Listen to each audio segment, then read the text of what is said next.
Okay, good afternoon, everyone. We meet again after a lot of days. I'm sure you guys are doing absolutely fine. शक्ल देख के वैसे लग रहा है बहुत स्ट्रेस में हूँ. नहीं, बिल्कुल नहीं. थोड़ा भी नहीं है. अच्छा, देखो अभी क्या करने का. ये पूरा डिस्कशन जो है आइडियली ऐसा मैं अज्यूम कर रहा हूँ. देखो तुम तो मेजोरिटी वो स्टूडेंट्स हो जिसने रिसेंटली रेगुलर लेक्चर्स देखे हैं.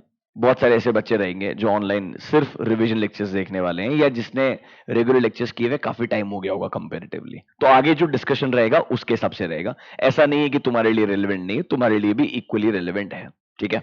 सो पहले एक ओवरव्यू देता हूं. नॉर्मली तुम्हारा अप्रोच कैसा होना चाहिए. अगर तुमने अभी तक ऑडिट को खुद से रिवाइज करना शुरू नहीं किया है तो तुम्हारा स्टार्टिंग तरीका क्या होना चाहिए आइडियली. ठीक है. सो if you ask me, you ideally should start with core auditing standards. First step is your core essays. अब essays के अंदर हमारे पास में 200 सीरीज से लेके 700 सीरीज तक बहुत सारे स्टैंडर्ड्स हैं. ये रिवीजन सेशन जब मैं स्टार्ट कर रहा हूं आज, मेन ऑब्जेक्टिव क्या है. कुछ स्टैंडर्ड्स ऑडिटिंग के रिवीजन सेशंस हमने ऑलरेडी रिकॉर्ड किए थे लास्ट बैच के लिए. वो आपके पास हैंडी भी है तो एक प्लेलिस्ट बनाया है यूट्यूब के ऊपर. वो मैं प्लेलिस्ट आपके साथ में टेलीग्राम पे शेयर कर दूंगा. उस प्लेलिस्ट में ऑलरेडी ये इंपॉर्टेंट स्टैंडर्ड्स को डिटेल में डिस्कस कर लिया था. The standards that is your SA 210, 230 your documentation, your SA 315 risk assessment वाला पार्ट हो गया, 500 ऑडिट एविडेंस हो गया, एक्सटर्नल कंफर्मेशन हो गया, इनिशियल ऑडिट एंगेजमेंट हो गया, written representation and then your reporting series. ये सारे स्टैंडर्ड्स का एकदम short revision already last attempt के लिए रिकॉर्ड किया था. ठीक है. देखो ऑब्वियसली कोई भी एक अटेम्प्ट के लिए सारा पार्ट कवर होता नहीं है easily because there are multiple subjects involve, plus regular batch खत्म होने में भी टाइम लग जाता है. ये सारा जो रिवीजन है ऑलरेडी रिकॉर्डेड है. यूट्यूब एक प्लेलिस्ट बना दिया है. इसका प्लेलिस्ट का लिंक मैं आपके साथ शेयर करूंगा. ये आप पैरेलली शुरू कर सकते हो. अब इसके अलावा जो अदर इंपॉर्टेंट स्टैंडर्ड्स हैं, सबसे पहले हम स्टैंडर्ड्स ऑडिटिंग का बात कर रहे हैं. हमारे पास ऐसे 240 हो गया फ्रॉड वाला जिसके ऊपर एक पूरा चैप्टर है. Then we have 520 analytical procedures, we have 530 that is your audit sampling. मतलब ये ऐसे स्टैंडर्ड्स हैं जो आपको डिटेल में आने चाहिए. ऐसे 300 प्लानिंग वाला पार्ट हो गया, समझ रहे हो मेरा बात. 220 क्वालिटी कंट्रोल हो गया. तो what will do is will try to cover these standards जो हमने इन रिवीजन सेशंस में कवर नहीं किए थे. लेट्स से आज हम शुरुआत करेंगे 240 के साथ में. प्राइमरीली मेरा फोकस तीन स्टैंडर्ड्स पे रहेगा, 240, 520, 530. तीनों पे चैप्टर बनाया हुआ है, समझ रहे हो मेरा बात. एंड नॉर्मली क्वेश्चंस इन तीनों पे आपको 100% देखने को मिलते हैं. मतलब एक एक क्वेश्चन तीनों चैप्टर से आता ही है. कुछ कुछ अटेम्प्ट के अंदर मल्टीपल क्वेश्चंस भी आते हैं. लाइक फॉर एग्जांपल फ्रॉड वाले चैप्टर से बहुत बार ऐसा हुआ है एक आध अटेम्प्ट के अंदर मल्टीपल क्वेश्चंस आ गए. करेक्ट इनकरेक्ट भी आ गया, उसके अलावा 4 या 5 मार्क का क्वेश्चन भी आ गया. ऐसा होता है. तो ये तीन स्टैंडर्ड्स को हम स्टेप बाय स्टेप डिटेल में डिस्कस करना शुरू करेंगे.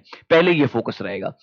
इसके बाद में जब हमारा ऑडिटिंग स्टैंडर्ड्स वाला पार्ट कवर होता है, मतलब हमारा आईसीआई के हिसाब से जो चैप्टर 1 to 8 है, क्या है चैप्टर 1 to 8 है, वो मेजर मेजर कवर हो जाता है except for audit in an automated environment. Do you get my point. मतलब if I look at the remaining part of my syllabus, मेरा अगर 1 to 8 खत्म हो गया तो can I say I am left with chapter number 9 onwards. इधर आओ जरा, एक बार इंडेक्स दिखाता हूं आपको मैं. 1 to 8 होने के बाद में I have to start focusing from chapter number 9 onwards. अभी चैप्टर नंबर 9 जो है आइडियली मेरे लिए क्या हो गया, in simple terms audit of items of financial statements हो गया. समझ रहे हो मेरा बात. Then you have company audit, then obviously there is audit report chapter, bank audit हो गया एंड मिसलेनियस टॉपिक्स का ऑडिट हो गया. ये हमारे लिए अदर चैप्टर्स बचते हैं. इसके अंदर हम ज्यादा फोकस करेंगे. एक बार क्रिस्प रिवीजन चैप्टर नंबर 9 का कर लें. ठीक है. थोड़ा बहुत इसके अंदर अपन शेड्यूल 3 के डिस्क्लोजर रिक्वायरमेंट्स को डिस्कस कर लेंगे डिटेल के अंदर. So once the auditing standards के 2-4 टॉपिक्स डिस्कस कर लिए, क्योंकि मेजॉरिटी ऑडिटिंग स्टैंडर्ड्स मैंने लास्ट सेशन के अंदर डिटेल में समराइज कर दिया था, तो उसके अलावा जो है वो पहले करेंगे. उसके बाद हम चैप्टर नंबर 9 के ऊपर चले जाएंगे. वहां पर शेड्यूल 3 के डिस्क्लोजर रिक्वायरमेंट्स हो गए. थोड़ा एग्जाम पर्सपेक्टिव से मेरे को असर्शन क्या पढ़ना है, क्या स्पेसिफिक क्वेश्चन आएगा, कितना स्पेसिफिक आंसर मेरे को लिखना चाहिए, चैप्टर 9 के ऊपर डिस्कशन करने का ट्राई करेंगे. चैप्टर नंबर 10 जो आपका कंपनी ऑडिट है, आई थिंक आपने लॉ के अंदर भी रिसेंटली रिवीजन किया. आई थिंक आज ही रिवीजन हुआ ना तुम्हारा ऑडिट का आइडियली। फिर हमने कंपनी ऑडिट को 138 से 148 लास्ट में भी डिस्कस किया था। वो मल्टीपल टाइम डिस्कस हो चुका है आइडियली। उसके अंदर भी चलो लास्ट में टाइम बचेगा तो कुछ इंपॉर्टेंट सेक्शंस जो है जैसे 141 हो गया, 143 हो गया, उनका जरूर ओवरव्यू का ट्राई करेंगे आइडियली अपन। उसके अलावा बाकी चैप्टर नंबर 10 पे बहुत डिटेल में टाइम स्पेंड नहीं करेंगे बिकॉज वो आपको ऑलरेडी आता होगा, ऐसा मेरा अजम्पशन है। इसके बाद हम डायरेक्टली फोकस जो करेंगे ना कारो 2020 के ऊपर डिस्कशन करेंगे थोड़ा सा, maybe in one lecture, and then the remaining time will be divided for chapter 12 and chapter 13। इस तरीके के अपन कुछ सेशंस को प्लान करेंगे। आज शुरुआत करेंगे ऐसे 240 के साथ में, दैट इज योर फ्रॉड वाला ऑडिटिंग स्टैंडर्ड। बहुत बड़ा चैप्टर है, डिटेल के अंदर है, स्पेसिफिकली क्या क्या क्वेश्चंस आ सकते हैं, किस तरीके से मैंने उस स्टैंडर्ड को अप्रोच करना चाहिए, ये हम देखने का ट्राई करेंगे। ऑनलाइन स्टूडेंट्स इतना बात समझ में आया क्या जो मैंने बोला अभी तक? ठीक है, मतलब आपका रिवीजन आइडियली सिर्फ डिपेंडेंट नहीं होना चाहिए मेरे लेक्चर के ऊपर। Do you get my point? Almost 50% part आपके प्लेलिस्ट के अंदर ऑलरेडी अपलोडेड है, जिसका लिंक आपको इस लेक्चर के बाद मिल जाएगा। वहां पर ऑलरेडी प्रॉपर ऐसे बाय ऐसे ऐसा डिवीजन करके दिया हुआ है, आप डायरेक्टली रेफर करके वो शुरू कर सकते हैं। Today we gonna start with SA 240। चलो लेट्स गो टू एसे 240। याद है क्या फ्रॉड वाला ऑडिटिंग स्टैंडर्ड? बहुत डिटेल में पढ़ाया था यार ये तो।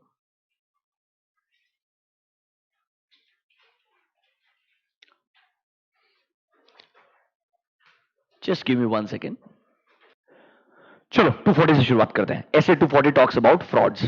सबसे पहले मेरे को एक बात बताऊं, याद है बेसिक डेफिनेशन ऑफ फ्रॉड क्या था? कोई भी इंसान या थर्ड पार्टी डायरेक्टली इनडायरेक्टली अपने कोई तो सेल्फिश इंटरेस्ट को अचीव करने के लिए किसी को इनडायरेक्टली डिसीव कर रहा है या गलत तरीके से परेशान कर रहा है इनडायरेक्टली, वो सारी एक्टिविटीज किस डेफिनेशन में आ जाएगी?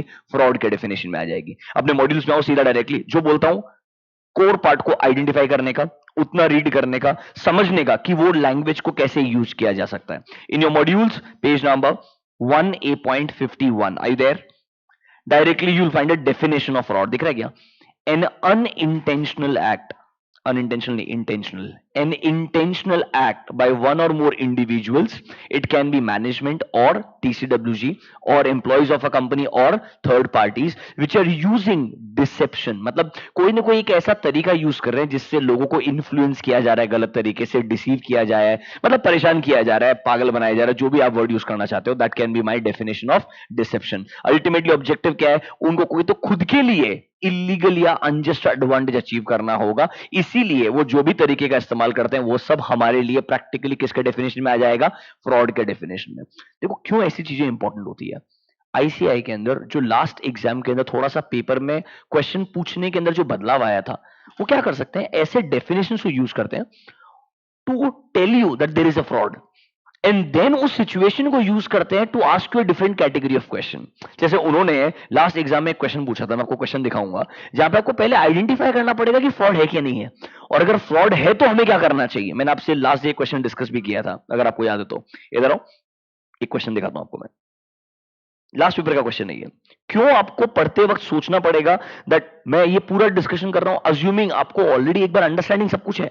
Now you are going to apply and think कि मेरे को पढ़ाई कैसे करने का है, मेरे को किस तरीके से सोचने का है, इसलिए थोड़ा क्वेश्चंस का रेफरेंस साथ साथ में होते रहना चाहिए। फाइनली आईएसए ने सजेस्टेड आंसर्स दिए, you know what I mean right? देखो, CAB, an auditor of DBF Limited, engaged in manufacturing and trading of hardware products. While auditing, got aware of some secrets of the company. The auditor acted in a, can you see a word, unlawful manner to deceive or gain an advantage over others. Are they actually using the terms और मतलब words जानबूझ के use कर रहा है definition में से सीधा? इसीलिए आपको क्या बता रहा हूं, आपको रीडिंग बहुत अच्छे से करने का है। हर स्टैंडर्ड में पता होना चाहिए एग्जैक्टली ये कोर चीजें हैं, मुझे रीड करना है, क्योंकि उसके बिना क्वेश्चन समझ में नहीं आएगा कि ये फ्रॉड का क्वेश्चन है कि नहीं। आइडियली मैं नहीं बोल रहा हूं ये पढ़ते आपको 240 लिखने का डायरेक्टली, मैं बोल रहा हूं ये पढ़ते ये स्ट्राइक होना चाहिए दैट ये फ्रॉडुलेंट एक्टिविटी है।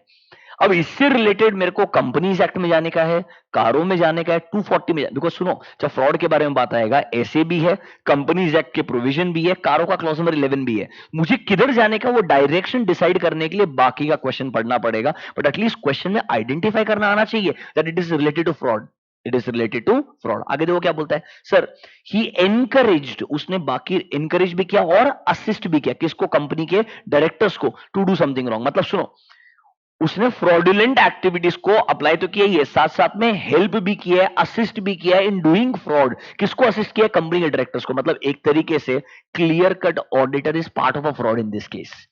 अब आपसे क्वेश्चन क्या पूछ रहा है? Sir, now the company has requested you to guide that how such acts are covered under companies act and what consequences auditor में फेस। ऑब्वियसली गिल्टी तो है, कोई डाउट वाला बात ही नहीं है। तो पनिशमेंट कहां से आएगा इस केस के अंदर? नॉर्मली याद है क्या एक ट्रिब्यूनल का पावर था, if auditor is acting in a fraudulent manner. समझ लो मेरा बात? तो आप 147 सोचोगे, याद है, नॉन कंप्लायंस। अगर आपने कोई भी कॉन्ट्रवेंशन किया है of any of the provision of the act तो 147 वाला रेफरेंस आएगा। फ्रॉड के लिए अलग से 447 था, याद आ रहा है क्या? उसका रेफरेंस भी आएगा। फिर फ्रॉड अगर किया है तो ट्रिब्यूनल ऑर्डर पास कर सकता है that auditor can be banned from doing audit of any company for 5 years। वो वाला प्रोसीजर वाला पार्ट भी आ सकता है। इसीलिए सुनो, ऐसे क्वेश्चंस तब आप समझ पाओगे अगर आपने जब पढ़ाई की है तो सिर्फ रैंडमली चीजों को नहीं पढ़ा है, सोचा है कि भाई 240 में फ्रॉड का मतलब क्या होता है, फिर टाइप्स ऑफ फ्रॉड क्या होते हैं। मैं आपको यही बोल रहा हूं, अब से सारा डिस्कशन इस तरीके से होगा कि भाई मेरे को अगर एग्जाम में क्वेश्चन समझने हैं, फाइंड आउट करना है इस क्वेश्चन के लिए लिखना क्या है, तो इसके लिए पढ़ते वक्त अंडरस्टैंडिंग कैसे डेवलप करना है ये एसेंशियल है। बात समझ में आया क्या? मतलब उसने देखो इतना अच्छे तरीके से क्वेश्चन लिखा है, कंपनी सेक्टर का रेफरेंस दिया, मतलब इवेंचुअली पूछ कंपनी सेक्टर पे क्वेश्चन रहा है, बट ये फ्रॉड रिलेटेड क्वेश्चन है, ये डेफिनेशन से समझ में आया आपको। Are you understanding what I am saying? इसीलिए थोड़ा डिटेल में आपको खुद से रिवाइज करना है। मैं आपको वही बता रहा हूं बार बार, अपना रीडिंग जो है, don't try to read everything every time. Now your job should be, तुम्हारा काम है कोर चीजों को पढ़ना जिसके बेसिस के ऊपर क्वेश्चंस बन सकते हैं, सिचुएशंस क्रिएट हो सकती है। मैं आपको और बहुत सारे क्वेश्चन दिखाऊंगा, बट आइडियली वो रीडिंग अगर अच्छा हुआ ना तो वो क्वेश्चन इमीडिएटली स्ट्राइक होगा और आप आंसर लिख पाओगे। आंसर डिफिकल्ट नहीं होता है, understanding the question is difficult. Are you understanding my point? इस पेपर के मेजोरिटी आंसर्स तुम अगर निकालोगे ना अपने क्लास के नोटबुक्स जो है ना, उसमें सबका समझ हो जाएगा मेजोरिटी। प्रॉब्लम क्या है, क्वेश्चन आया कैसे है, किस तरीके से पूछा है, वो आपको दिमाग लगाने का है। कि आपको फ्रॉड का डेफिनेशन समझ में आया और रेलेवेंस समझ में आया? Can I go back? हम आएंगे इस क्वेश्चन पे, don't worry about it. Let's go back, अभी के लिए लेट्स गो बैक टू ऐसे 240। रिमेंबर, जब फ्रॉड के बारे में बात करेंगे तीन चीजें, 240 के ऊपर से क्वेश्चन आ सकता है।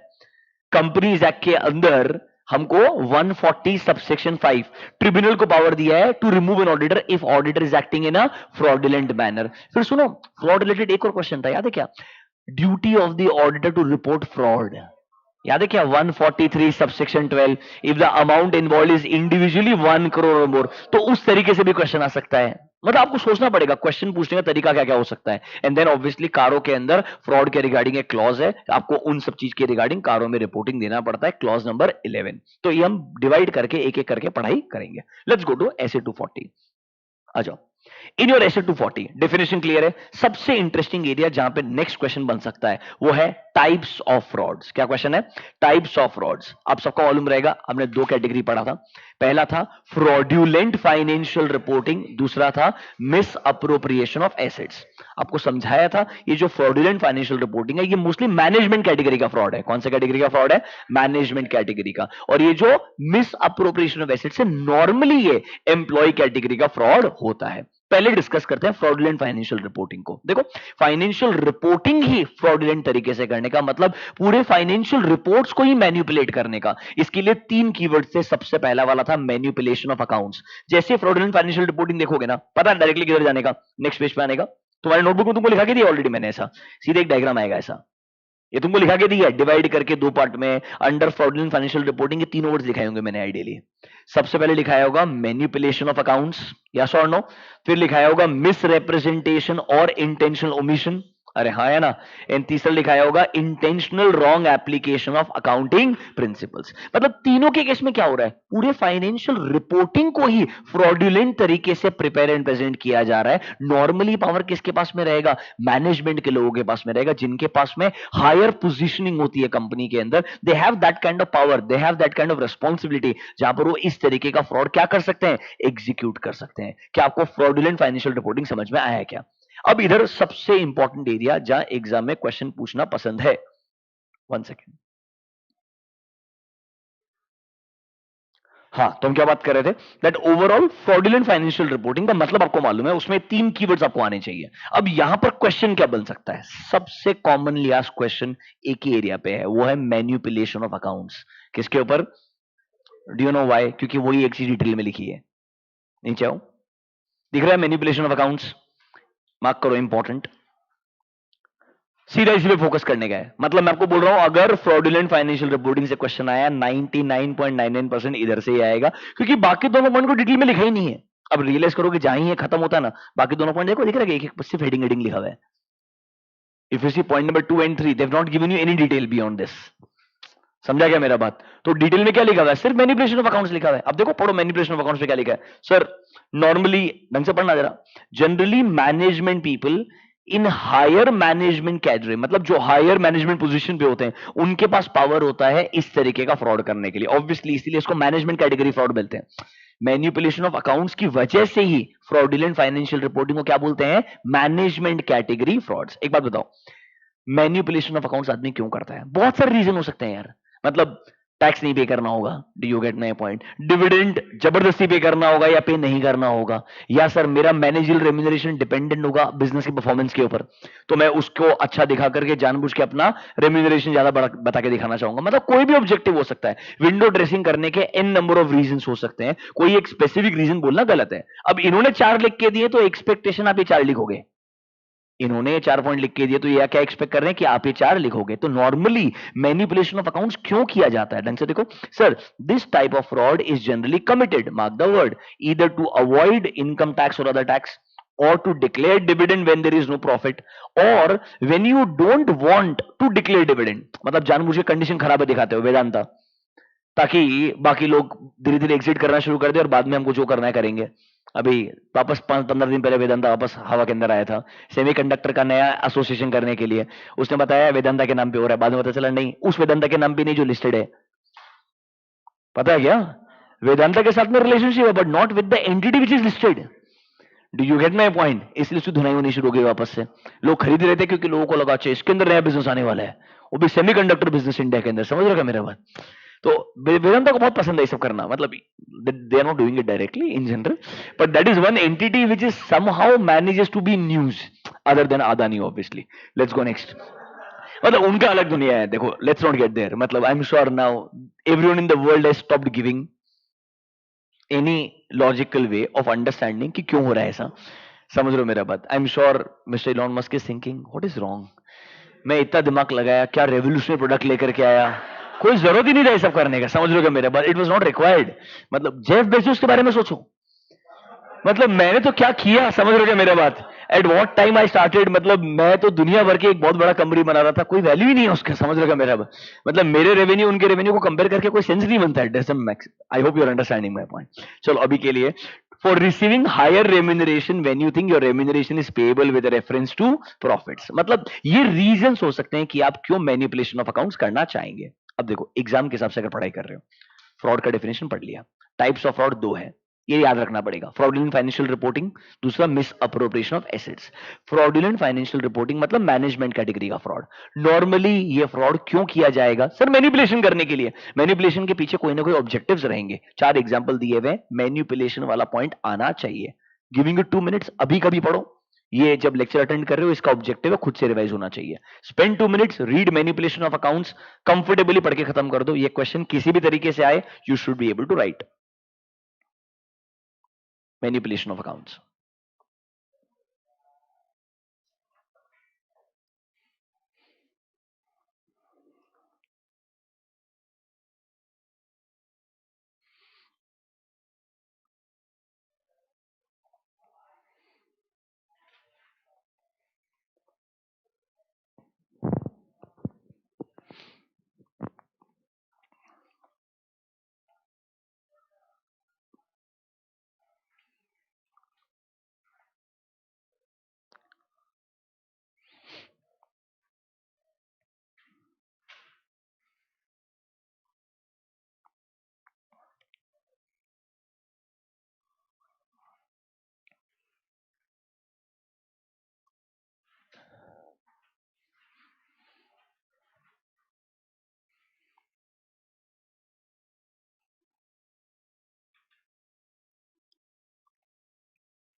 पढ़ा?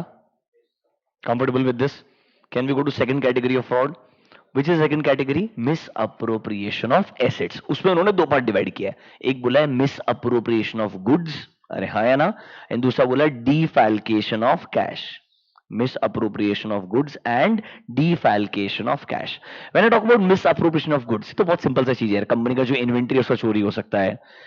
इन सिंपल टर्म्स देखो, मिस अप्रोप्रिएशन ऑफ एसेट्स का मतलब क्या है? कंपनी के कुछ एसेट्स हैं जिनको या तो स्टील किया जा रहा है, चोरी किया जा रहा है, या कंपनी का एम्प्लॉई अपने सेल्फिश पर्पसेस के लिए खुद से यूज कर रहा है, जो एक्चुअली में कंपनी के पर्पस के लिए अक्वायर किए गए हैं। Do you get my point? इस तरीके के नॉर्मली फ्रॉड्स कहां पर आते हैं? मिस अप्रोप्रिएशन ऑफ एसेट्स में आते हैं। यहां पर दो क्वेश्चन इंपॉर्टेंट है, एक डिफैल्केशन ऑफ कैश क्या होता है वो बहुत इंपॉर्टेंट है, एंड दूसरा ये मिस अप्रोप्रिएशन ऑफ एसेट्स के एग्जांपल्स क्या है। एग्जाम्पल्स ऑफ, मैं जो बोल रहा हूं मार्क करते जाओ, अगली बार तुम जब पढ़ोगे तुम्हें क्या पढ़ने का है? Examples for misappropriation of assets and examples for defalcation of cash, दो ही चीज पढ़ने का है। डायरेक्टली जाओ मिस अप्रोप्रिएशन ऑफ एसेट्स के अंदर, बोलता हूं किधर आने का है।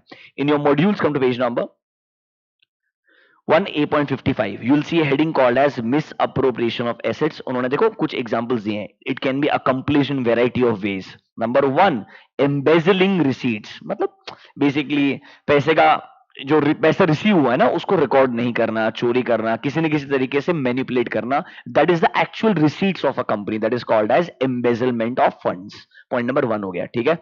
नंबर 2 देखो, can you see stealing physical assets और कंपनीज इंटेलेक्चुअल प्रॉपर्टी, मतलब इन्वेंट्री वगैरह का चोरी करना, या जो कॉपीराइट्स, ट्रेडमार्क्स या पेटेंट्स वगैरह रहेंगे वो किसी को गलत तरीके से यूज करने के लिए दे दिया होगा, उसका पैसा रिसीव कर रहे होंगे एज ए एम्प्लॉय, मतलब नॉर्मली एम्प्लॉय कैटेगरी के फ्रॉड्स हैं।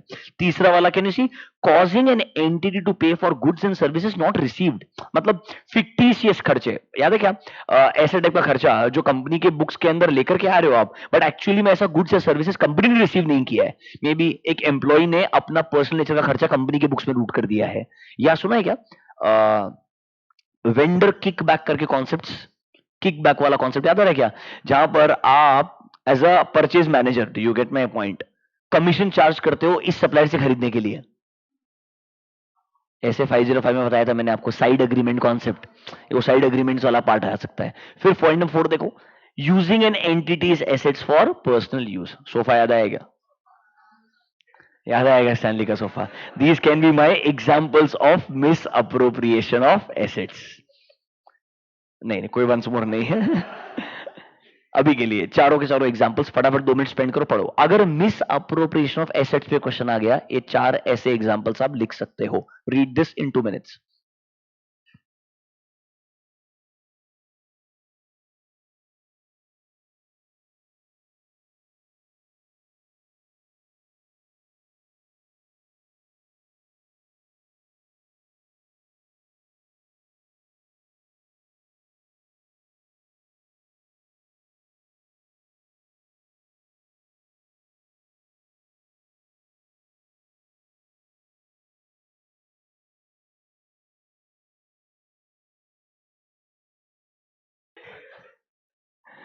जाने दो, चलो अभी के लिए। Did you read this miss appropriation of assets वाला पार्ट? इसके अलावा सेकंड क्वेश्चन जो बन सकता है वो बन सकता है डीफैल्केशन ऑफ कैश के ऊपर। तो सीधा आ जाओ डीफैल्केशन ऑफ कैश के ऊपर। यहां पर ना 3 कैटेगरी में उन्होंने इसको डिवाइड किया है। एक हो सकता है सप्रेसिंग ऑफ रिसीट्स, दूसरा हो सकता है इन्फ्लेटिंग कैश पेमेंट्स, और तीसरा वाला यूजलेस है, वो रॉन्ग टोटलिंग वाला है यार। कास्टिंग एरर, मतलब वो कैश में टोटलिंग आपने गलती कर दी है, यूजलेस कैटेगरी, मतलब 100 + 100 1 लाख, ऐसा वो नहीं होता है। पहले 2 जो कैटेगरी है वो इंपॉर्टेंट है। मतलब सर डीफैल्केशन ऑफ कैश, ये सारे के सारे जो एग्जांपल्स रहेंगे ना वो एम्प्लॉय फ्रॉड कैटेगरी के एग्जांपल्स रहेंगे, जहां पर सर आपको 2 कैटेगरी ब्रॉडर समझनी है। सर या तो जो कैश रिसीट्स रहेगा उसको जानबूझ के सप्रेस किया होगा। सुनो ना, कैश सेल्स नॉट रिकॉर्डेड, समझो, मतलब आपने जो कंपनी के फिक्स एसेट्स रहेंगे, एसेट्स वगैरह रहेंगे, उनको बेच दिया होगा। समझ रहे हो मेरा बात? बेचने के बाद जो पैसा आया होगा वो एम्प्लॉय ने पॉकेट में डाल लिया होगा और बोला होगा कुछ पैसा आया नहीं है, बुक्स में से राइट ऑफ कर दिया होगा एसेट्स को, या डिस्काउंट या सब्सिडीज वगैरह जो पास ऑन की होगी उसके लिए पैसा रिसीव कर लिया होगा, ऑन पेपर दिखा दिया होगा दैट सर हमने ये बहुत बड़ा डिस्काउंट या सब्सिडी पास ऑन किया, जबकि सिंपल है, पैसा आया है पर कंपनी की बुक्स में नहीं आया है। पैसा कौन खा गया है? एम्प्लॉय खा गया। Do you get my point? That is called as suppression of cash receipts. दूसरा होता है इन्फ्लेटिंग कैश पेमेंट्स, मतलब या तो पूरा का पूरा फिक्टिशियस एक्सपेंसेस है। याद करो एक एग्जांपल, कंसल्टिंग फीस जो एक्चुअली कभी रिसीव नहीं हुई है, पर 2 लाख रुपए महीने के हिसाब से या 5 लाख रुपए महीने के हिसाब से ईयर एंडिंग के ऊपर 60 लाख का प्रोविजन बना दिया आपने। अरे हाँ या ना, उस तरीके का एक तरीके से एक फिक्टिशियस वाउचर्स है यार।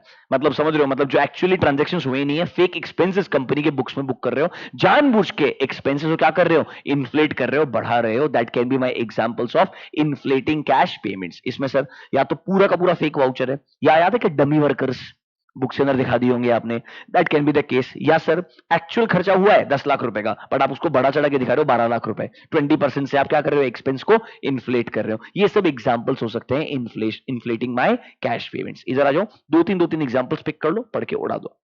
इधर आओ, inflating cash payments clearly fictitious voucher. दूसरा, मेकिंग पेमेंट्स अगेंस्ट वाउचर जहां पे अमाउंट इन्फ्लेटेड है। और तीसरा पॉइंट, डमी वर्कर्स।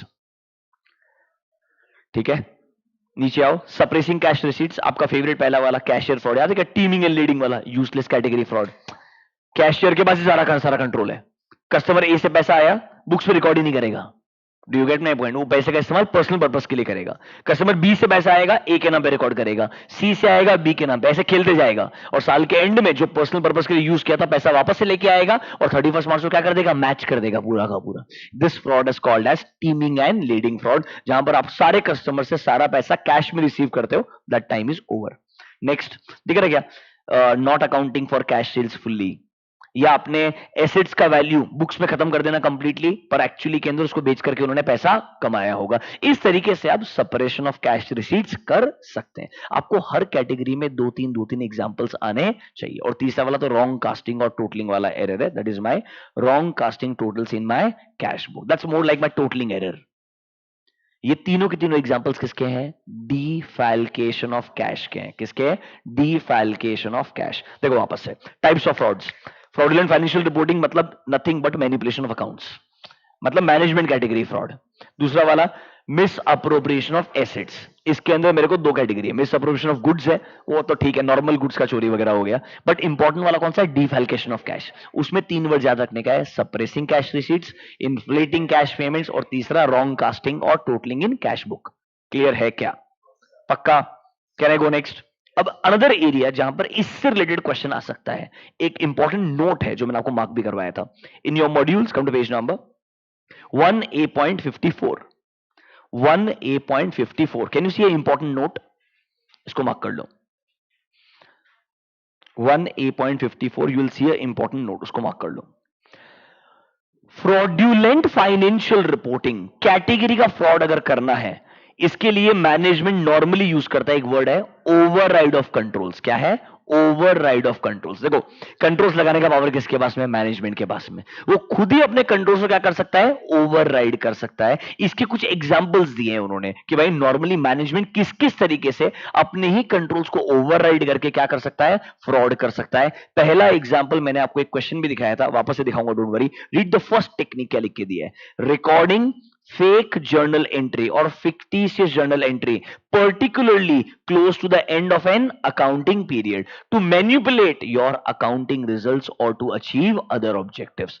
शांति से इस पॉइंट को पढ़ो। Let me search for the question, let me show you that question once again. एक बार रिवाइज हो जाएगा, वैसा क्वेश्चन कभी आया तो कैसे आंसर लिखना है समझ में आएगा। Read this point number A, let me find the question.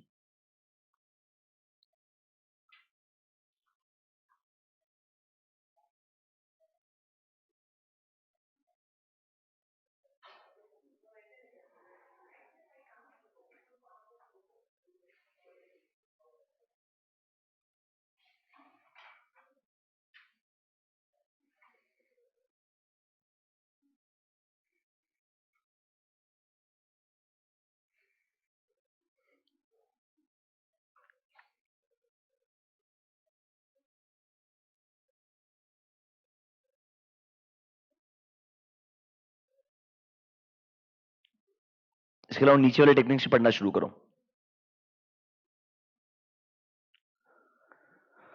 Understood, मैंने इसमें से निकाल के यहां रखा था।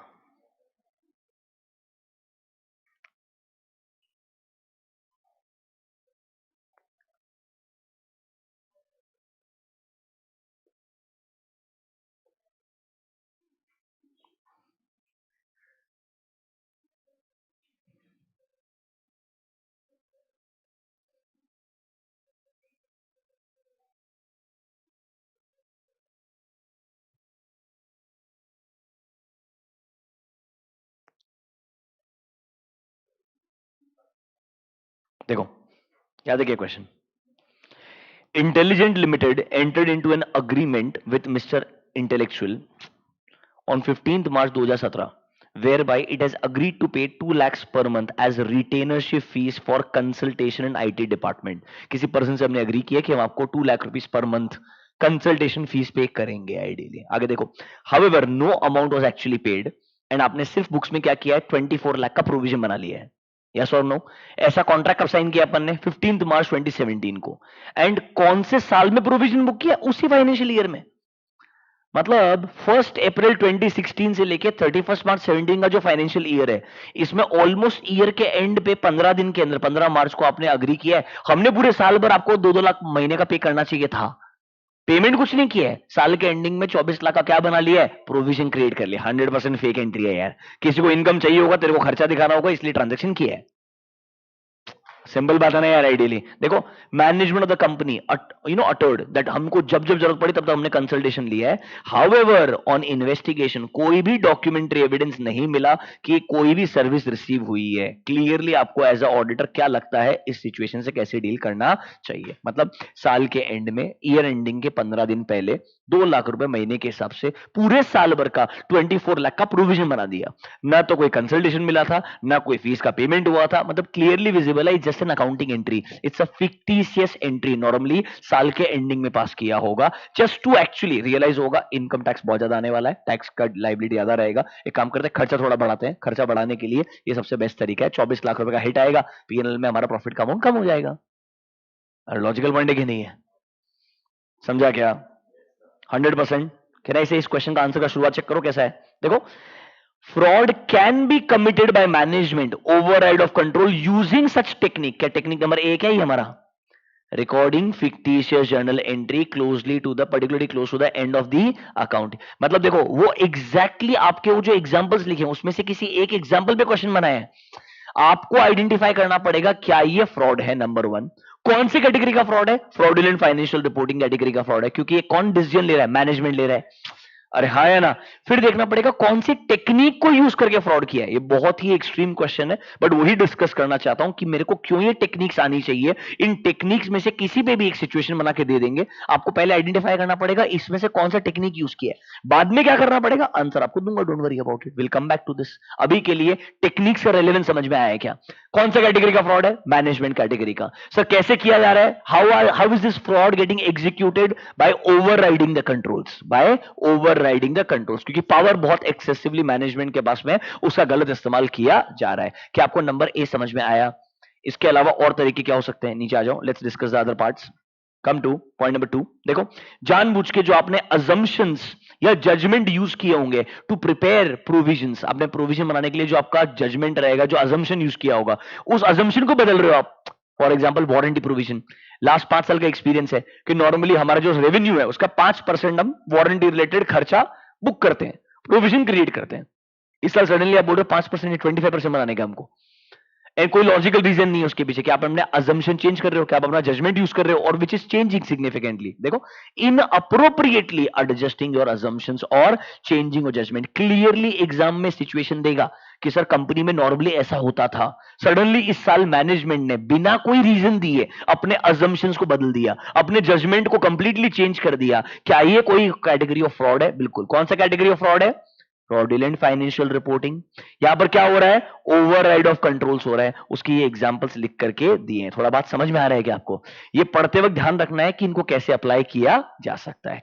सिमिलरली ए और बी डिस्कस किया. 2 पॉइंट और बोलता हूं, पढ़ लो, उड़ा दो फटाफट से. रीड पॉइंट नंबर डी, बहुत इजी है.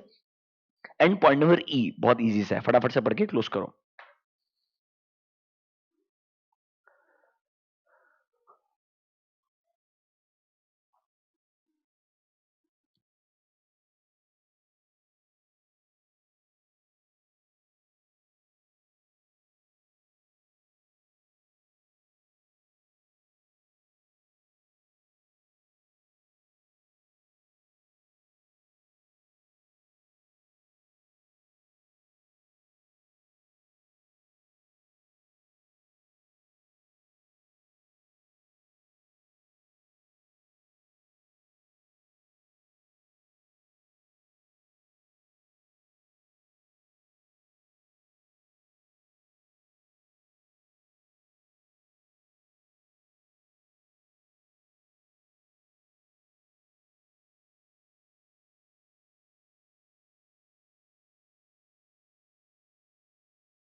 हेलो, हाँ दिक्कत आ सकता है, you never know right. Problem समझो मेरा बात, हॉस्पिटल बॉम्बे है, क्लेम प्रोसेसिंग करने वाला जो पर्सन के पास कंट्रोल है, small town in Rajasthan. Are you understanding my point? Surgery was done in April, उसने इतने डॉक्यूमेंट्स मांगे जो LIC के डिपार्टमेंट को मालूम भी नहीं थे कि चाहिए होते हैं, क्योंकि LIC खुद मेडिकल इंश्योरेंस नहीं इशू करता है। There is a third party, और थर्ड पार्टी ने LIC को बोला, LIC ने हमको बोला, ऐसे 5 अलग अलग ऑफिसर से देयर इज अ कॉल। मेरे को जानने का होता है क्या? Are you understanding my point? There is no expectation, can it be possible? At least अपने साइड से देते तो सही उसको। क्या करता है? Come back, let's come back, did you read these things? अभी के लिए आपने ये पॉइंट पढ़ेगा सारे के सारे, like these are my techniques which can be used by management for override of controls. अभी गुड, आगे बढ़े। चलो वापस से शांति से, इन टेक्निक्स को मुझे मतलब you know I should know at least 4 या 5 टेक्निक्स। हो सकता है एग्जाम में कोई तो एक सिचुएशन बना के एग्जांपल देगा। देखो वो क्वेश्चन जो मैंने आपको दिखाया नॉर्मली वो CA फाइनल कैटेगरी का क्वेश्चन है, इंटरमीडिएट लेवल पे जनरली नहीं आता है। यू नेवर नो, पता है क्या करेगा एग्जाम में, क्वेश्चन कैसा बनाएगा, सेम क्वेश्चन उठाएगा, सेम कंटेंट लिखेगा, और पता है खुद लिखेगा, this is one of the technique used by management to override of controls, mention in detail other 4 techniques. समझा क्या मेरा बात? तेरे को पता तो होना चाहिए कौन सा टेक्निक है, बाकी 4 क्या लिखने का। बात समझ में आया क्या? क्वेश्चन बनाने के बहुत तरीके हो सकते हैं, मैं आपको बता रहा हूं, उसको उधर जो समझ में आया है ना, वो किसी भी सिचुएशन पे कैसे भी क्वेश्चन बना सकता है। इसीलिए बोला है इंपॉर्टेंट नोट है, एटलीस्ट 4-5 तरीके पता होने चाहिए। अभी good, can we go next? चलो सर, टाइप्स ऑफ फ्रॉड समझ में आया क्या? पक्का? मेरे को लगता नहीं टाइप्स ऑफ फ्रॉड में इसके अलावा कुछ और आपको पढ़ने की जरूरत है, इतना अगर पढ़ा तो काम हो जाएगा। अब सर 240 में और क्वेश्चन क्या आ सकता है?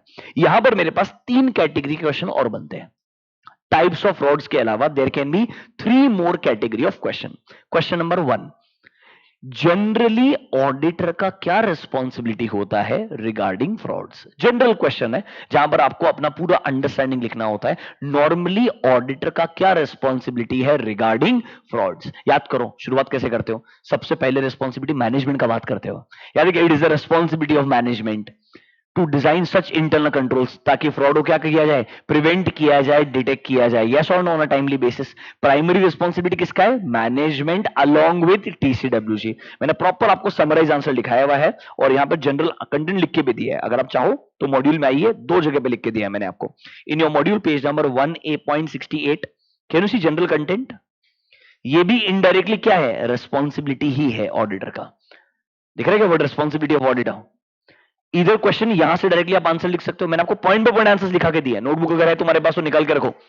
240 के अंदर मैंने आपको responsibility of auditor regarding fraud ये हेडिंग लिखाया होगा। सेम ऐसा ही क्वेश्चन और कंटेंट इधर भी लिख के दिया है। It's on page number 1A.58 can you see? Detection of fraud, duty of an auditor.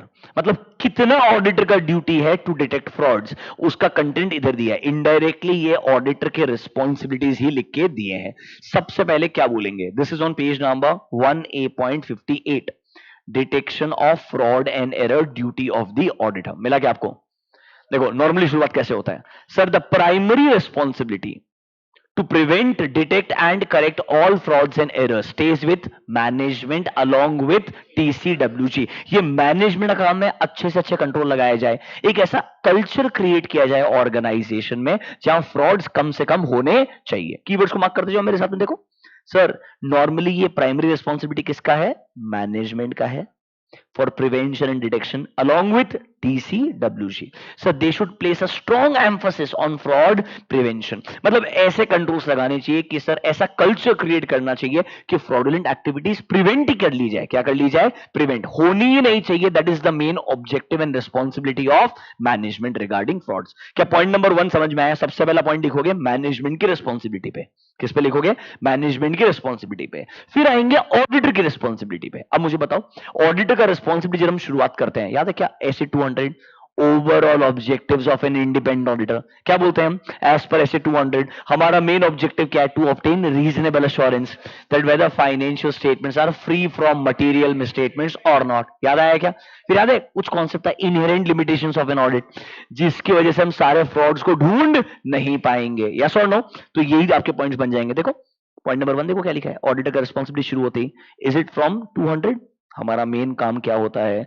Then due to certain limitations which are my inherent limitation there is always an unavoidable risk कि हम सारी गलतियों को ढंग से detect नहीं कर पाएंगे बिकॉज फ्रॉड्स अच्छे तरीके से किए जा सकते हैं। याद है क्या? If frauds are sophisticatedly done, carefully design, तो शायद ऑडिटर उनको नॉर्मली अपने ऑडिट के दौरान डिटेक्ट नहीं कर पाएगा। ये सेम चीज मैंने आपको इनहेरेंट लिमिटेशंस में भी लिखवाया है, सेम हेडिंग लिखवा करके आंसर भी लिखवाया है। पहले वाले में primary responsibility of management, point number 2 responsibility of auditor, उसमें शुरुआत करोगे 200 के साथ में, दैट इज हमारा ओवरऑल ऑब्जेक्टिव क्या है, और फिर लिखोगे इनहेरेंट लिमिटेशंस की वजह से शायद हम सारे फ्रॉड्स को डिटेक्ट नहीं कर पाएंगे। 3 पॉइंट समझ में आए क्या? फिर 2 पॉइंट और आता है, ये 3 पॉइंट के अलावा 2 पॉइंट और आता है। जनरली रिस्क ज्यादा किधर है? फ्रॉड में रिस्क ज्यादा है या एरर में ज्यादा है? फ्रॉड्स के अंदर। जनरली रिस्क मैनेजमेंट फ्रॉड में ज्यादा है या एम्प्लॉय फ्रॉड में ज्यादा है? Management fraud. इनके ऊपर 2 पॉइंट बने हुए रहेंगे, ये सब आपको नोटबुक में लिखवा के दिया है मैंने। देखो इधर आओ, the risk of not detecting a material misstatement resulting from fraud is higher than error. ठीक है क्या? फिर देखो एक पॉइंट लिखा होगा, the risk of not detecting a material misstatement resulting from management fraud is higher than employee fraud. ये proper points लिखा के दिए, नहीं लिखवा के दिए हैं? यस और नो? ऑडिटर ने याद करो, पूरे ऑडिट के दौरान प्रोफेशनल स्केप्टिसिज्म मेंटेन करना चाहिए। क्या मेंटेन करना चाहिए? Professional scepticism. याद है क्वेश्चनिंग माइंड वाला एटीट्यूड, ताकि ओवरऑल रिस्क कम होते जाएगा कि कुछ गलतियां रहेगी और ऑडिटर क्या नहीं कर पाएगा? ढूंढ नहीं पाएगा। अगर ऑडिटर चाहता है ओवरऑल ऑडिट रिस्क कम से कम रहे, तो उसने पूरे ऑडिट के दौरान प्रोफेशनल स्केप्टिसिज्म का एटीट्यूड मेंटेन करना चाहिए। फिर सर ध्यान रखना, जहां पर भी अकाउंटिंग एस्टिमेट्स आता है, जहां भी सब्जेक्टिविटी आता है, वहां पे नॉर्मली रिस्क क्या होता है? ज्यादा होता है। आपको थोड़ा और केयरफुली उनको चेक करना चाहिए। ये पॉइंट्स बनते जाएंगे, मैंने आपको सारे पॉइंट्स दिखाए। पहला मैनेजमेंट रिस्पॉन्सिबिलिटी, दूसरा नॉर्मली हमारा ओवरऑल ऑब्जेक्टिव क्या है, ऐसे एज पर 200। अरे हाँ है ना? इनहेरेंट लिमिटेशन की वजह से मैं सारे फ्रॉड्स ढूंढ नहीं पाऊंगा, ये वाला पॉइंट आएगा। फिर sir risk is higher in management fraud than employee fraud, risk is higher in fraud than error, ये पॉइंट आएगा। याद आ रहा है सारे पॉइंट्स आपको? लास्ट में आपको एक नोट लिखवाया होगा मैंने, ये देखो ऐसा note, if auditor can prove in the court of law using his working papers. देखो ऐसा नोट लिखाएगा आपका मैंने, if auditor can prove in the court of law using his working papers, कि उसने सारे ऑडिट प्रोसीजर्स परफॉर्म किए हैं in compliance with all applicable SAs. It's on page number 1A.69। और अगर सर फिर भी ऑडिटर कुछ फ्रॉड्स को डिटेक्ट नहीं कर पाया, तो उसके लिए क्या वो रिस्पॉन्सिबल है? बिल्कुल नहीं। अगर वो ये प्रूव कर सकता है तो वो रिस्पॉन्सिबल नहीं होगा। अगर उसने ढंग से काम नहीं किया होगा, सोचो ना, ढंग से प्लानिंग नहीं किया होगा, ऑडिट प्रोग्राम 5 साल पुराना आज भी यूज कर रहा है, चेंज नहीं किया, तो ऑडिटर नेग्लिजेंट है। फिर वो रिस्पॉन्सिबल हो सकता है। सर उसने प्रॉपर प्लानिंग भी किया, प्रॉपर एग्जीक्यूशन भी किया, हर जगह रिस्क ज्यादा है, जहां जहां पे डिटेल में काम भी किया, थर्ड पार्टी एक्सपर्ट्स का भी हेल्प लिया, सब कुछ अच्छे से किया, फिर भी अगर उसको फ्रॉड्स नहीं मिलता है तो वो रिस्पॉन्सिबल नहीं होगा। ये आपका कंक्लूजन रहेगा। ये आंसर ना क्रिएट करना पड़ता है, it's a very old question, but normally management की रिस्पॉन्सिबिलिटी, ऑडिटर की रिस्पॉन्सिबिलिटी, किधर रिस्क ज्यादा है, प्रोफेशनल स्केप्टिसिज्म मेंटेन करना है, एंड देन कंक्लूजन। ऐसे आप आंसर बना के लिख सकते हैं। मैंने आपको नोटबुक के अंदर पूरा समराइज कंटेंट ऐसा आंसर स्टेप बाय स्टेप लिखवा के दिया है। Is this clear to you? ये सेम चीज आप यहां से पढ़ो या duty of an auditor regarding detection of fraud, वहां से पढ़ो, दोनों के अंदर कंटेंट सेम रहेगा, कुछ भी डिफरेंस नहीं है। Online students, are you able to understand what I am talking? And are you able to recall also बेटा कि ये क्या क्वेश्चन था? जनरल क्वेश्चन है यार, नॉर्मली ऑडिटर का क्या रिस्पॉन्सिबिलिटी होता है रिगार्डिंग फ्रॉड्स। क्लियर है? Can I go next? अब अगला वाला एरिया जो है वो इंपॉर्टेंट है। वहां पर आपको ना एग्जाम में ऐसा क्वेश्चन देगा, ये देखो क्वेश्चन आपके सामने है, आपने भी जिस क्वेश्चन पढ़ा याद है, इंटेलिजेंट लिमिटेड वाला, जहां फ्रॉड हुआ है। अब आपको पूछेगा एज अ ऑडिटर, फ्रॉड आपको मिल गया और आपको लेट्स से अमाउंट इन्वॉल्व दिया होगा, जैसे दिया ना यहाँ पे 24 लाख का अमाउंट वगैरह दिया होगा, मतलब ऐसा सिचुएशन है जहां तुमको बोला है तुम्हें फ्रॉड मिल गया है, अब तुम उससे कैसे डील करोगे? What is going to be auditors approach if auditor comes across a fraud? कैसे उससे डील करोगे, ये अप्रोच के ऊपर डिस्कशन करने का है। मतलब सर आपका क्वेश्चन इस हेडिंग से बन सकता है, इन योर मॉड्यूल्स एक हेडिंग को मार्क कीजिए, important, auditor unable to continue the engagement, page number 1A.65, auditor unable to continue the engagement, इसको मार्क कीजिए, इंपॉर्टेंट। मतलब सर अगर एक केस स्टडी बेस्ड सिचुएशन आती है जहां बोला जाता है, फ्रॉड का अमाउंट क्या है, नेचर क्या, आपको बता दिया, और पूछ रहे हैं सर एज अ ऑडिटर आपका अप्रोच क्या होगा, फ्रॉड मिला है अब आप कैसे डील करोगे, या आपको डायरेक्टली बोलेगा सर फ्रॉड का अमाउंट वगैरह इतना एक्सट्रीम रहेगा कि आप कंटिन्यू नहीं करना चाहते हो, तो आपका प्रोसेस क्या रहेगा? Basically they will try to ask you that if you come across this situation what will be your approach as a auditor. Simple है, सबसे पहले मैं क्या सोचूंगा, मेरी क्या क्या लीगल एंड प्रोफेशनल रिस्पॉन्सिबिलिटी है, if I come across a fraud तो एज अ ऑडिटर मुझे किस किस लोगों को इन्फॉर्म करना चाहिए, किस किसने मुझे, जिसने याद है क्या, जिसने ऑडिटर को अपॉइंट किया है, क्या मुझे उनको इमीडिएटली कम्युनिकेट करना है? एग्जाम्पल, जब बैंक ऑडिट पढ़ाया था, याद करो, आरबीआई ने क्लियरली बोला था कि sir if you come across any fraudulent activity RBI को कम्युनिकेट करना पड़ेगा आपको। पता है कि नहीं पता बैंक ऑडिट के अंदर? अरे हाँ या ना, उसने बोला था सर 143(12) वाला पार्ट अलग है, अगर कोई भी फ्रॉडुलेंट एक्टिविटी मिलती है तो आपको आरबीआई को कम्युनिकेट करना पड़ेगा कंपलसरीली, चाहे तू स्टैट्यूटरी ऑडिटर है, कॉन्करेंट ऑडिटर है, कोई सा भी ऑडिटर, कोई फर्क नहीं पड़ता है। पढ़ाया था कि नहीं पढ़ाया था बैंक ऑडिट के अंदर, आपको आइडिया नहीं? तो सर सिमिलरली सबसे पहले मेरे को समझना पड़ेगा कि सर यहां पर एप्लीकेबल लॉज एंड रेगुलेशंस के हिसाब से मेरी क्या लीगल रिस्पॉन्सिबिलिटी है, मेरी क्या प्रोफेशनल रिस्पॉन्सिबिलिटी है in this matter, plus main question, क्या फ्रॉड का अमाउंट इन्वॉल्व या नेचर इतना सिग्निफिकेंट है क्या कि मैं ऑडिट कंटिन्यू नहीं कर पाऊंगा? क्या nature of fraud and the amount involve in the fraud is so significant कि मैं ऑडिट कंटिन्यू नहीं कर पाऊंगा? तब मैंने ये सब सोचने का है। अगर मैं कंटिन्यू कर सकता हूं तो प्रॉब्लम वाला बात नहीं है यार, ये किस पे डिपेंड करेगा? टाइप ऑफ फ्रॉड के ऊपर। अगर फ्रॉडुलेंट फाइनेंशियल रिपोर्टिंग हुआ तो ऑब्वियसली मैं कंटिन्यू नहीं कर सकता हूं यार। If it is miss appropriation of asset, और वो भी लेट्स से कोई छोटा मोटा कैश फ्रॉड वगैरह रहेगा, तो शायद मैं कंटिन्यू कर सकता हूं। एक लाइन को ढंग से पढ़ना, if as a result of misstatement resulting from fraud or suspected fraud auditor comes across in exceptional circumstances, मतलब उसको फ्रॉड मिलने के बाद लगता है ये ऐसा एक्सट्रीम सिचुएशन है that it brings into question his ability to continue, that means he feels like that he cannot continue the engagement, तो ऑडिटर ने क्या करना चाहिए? सबसे पहले उसने डिटरमाइन करना चाहिए उसकी क्या क्या प्रोफेशनल एंड लीगल रिस्पॉन्सिबिलिटी है, मतलब जिसने उसको अपॉइंट किया होगा क्या उसे इमीडिएटली कम्युनिकेट करने का जरूरत है? दिख रहा है कि एग्जांपल रेगुलेटरी अथॉरिटीज, आपने एग्जांपल आरबीआई लिखा भी होगा, या in case of a government company CAG. अरे हाँ है ना? तो सबसे पहले मेरे को सोचना पड़ेगा क्या मेरी लीगली प्रोफेशनली कोई रिस्पॉन्सिबिलिटी बनती है to communicate about this immediately if I come across such a matter. मुझे किसे कम्युनिकेट करना पड़ेगा? जिस भी पर्सन ने शायद मुझे अपॉइंट किया होगा, उनके कुछ रिक्वायरमेंट्स होंगे, मुझे उन्हें कम्युनिकेट करना पड़ेगा। लेट्स से अब मैं डिसाइड कर रहा हूं मुझे कंटिन्यू नहीं करने का है, can I say I need to discuss this matter with management and TCWG also. उन्हें बताऊंगा ये मैटर मिला है, ये फैक्ट्स हैं, मैं क्यों कंटिन्यू नहीं करना चाहता हूं, ये कम्युनिकेट करने का मैं ट्राई करूंगा। अब देखो हमेशा क्या बोलते थे, SAs will never override laws and regulations. अगर कहीं पर लॉफुली आपको अलाउड ही नहीं है एग्जिट करने का एज अ ऑडिटर, सीएजी ने बोला आपको ये ऑडिट ऐसे ही करने का है, प्रॉब्लम आया हमें कम्युनिकेट करो बट ऑडिट कंप्लीट करो, अगर आपको ऑप्शन ही नहीं है एग्जिट करने का तो फिर क्वेश्चन बनता नहीं है। अगर ऐसा कुछ नहीं है, नॉर्मल ऑडिट है, तो आप सर मैनेजमेंट से टीसीडब्ल्यूजी से बात करेंगे, कम्युनिकेट करेंगे और क्या करेंगे, एग्जिट करने का प्रोसेस शुरू करेंगे। देखो कंसीडर क्या आप विड्रॉ करना चाहते हो एंगेजमेंट से, और सर ये देख लेना क्या विड्रॉल परमिसेबल है या नहीं है। और अगर ऑडिटर विड्रॉ कर रहा है तो क्या करोगे sir, discuss this with the management and TCWG. Will you also give them your reasons for withdrawal? Yes. And sir अगर आप विड्रॉ कर ही रहे हो तो जाते जाते रेस्पेक्टिव सारे लोगों को आप कम्युनिकेट करके जाओगे जिन जिन को आपने कम्युनिकेट करना चाहिए। फॉर एग्जांपल रेजिग्नेशन करते हो, विद इन 30 डेज कम्युनिकेट करते हो to the company, to the registrar.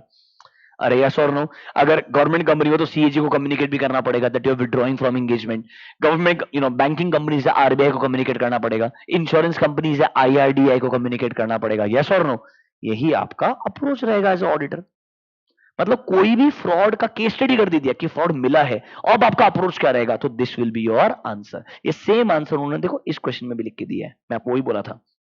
इन्होंने देखो क्या किया, सबसे पहले टेक्निक क्या थी वो ढूंढी, this was your technique, this was your technique. Then can you see auditor का अप्रोच क्या रहेगा, दिख रहा है word auditors approach. Read this answer, word by word match होता है क्या?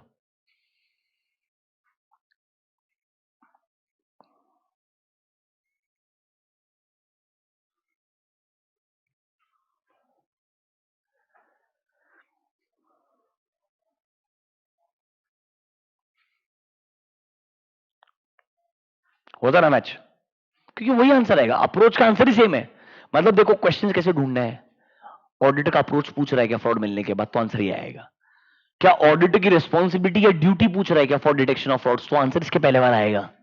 क्वेश्चन के अंदर कीवर्ड्स ढूंढने हैं, approach of the auditor, this will be the answer.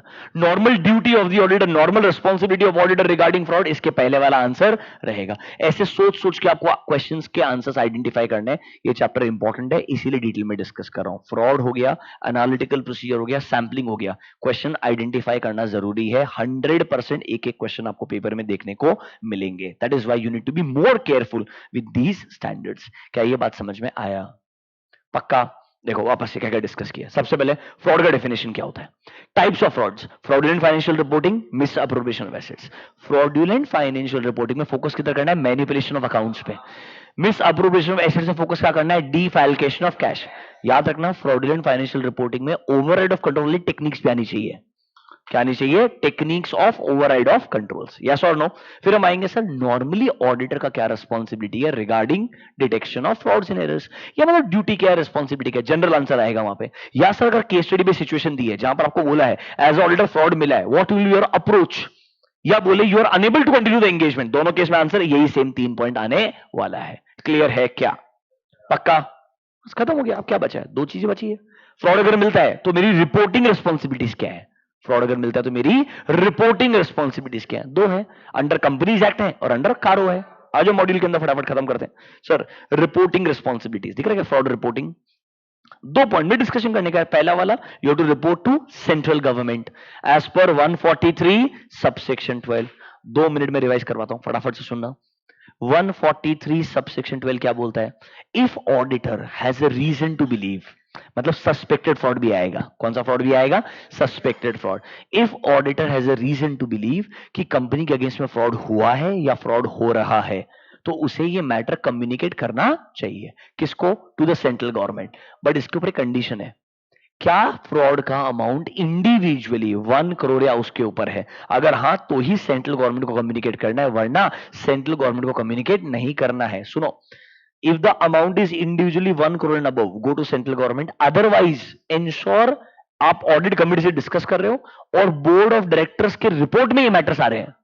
कहां पर आ रहे हैं, बोर्ड ऑफ डायरेक्टर्स के रिपोर्ट में मैटर्स आ रहे हैं। But if the amount involve is 1 crore and above individually, तो आपको क्या इस मैटर को कम्युनिकेट करना पड़ेगा। प्रोसेस क्या रहेगा, 2 दिन के अंदर अंदर पहले आप ऑडिट कमिटी, अगर नहीं है तो बोर्ड को कम्युनिकेट करोगे।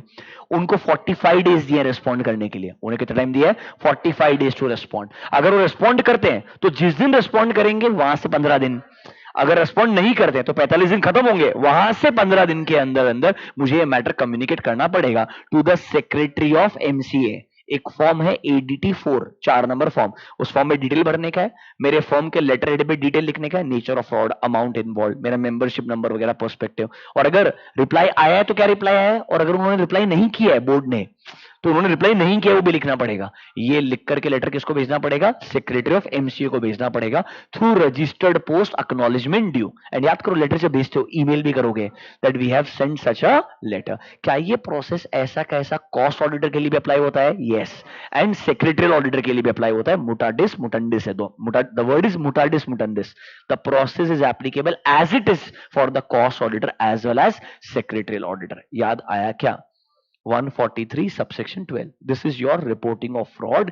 If you come across a fraud or you think there is a suspected fraud, आपको कैसे कम्युनिकेट करने का है। क्लियर है, नीचे आओ। Can you see reporting under CARO 2020।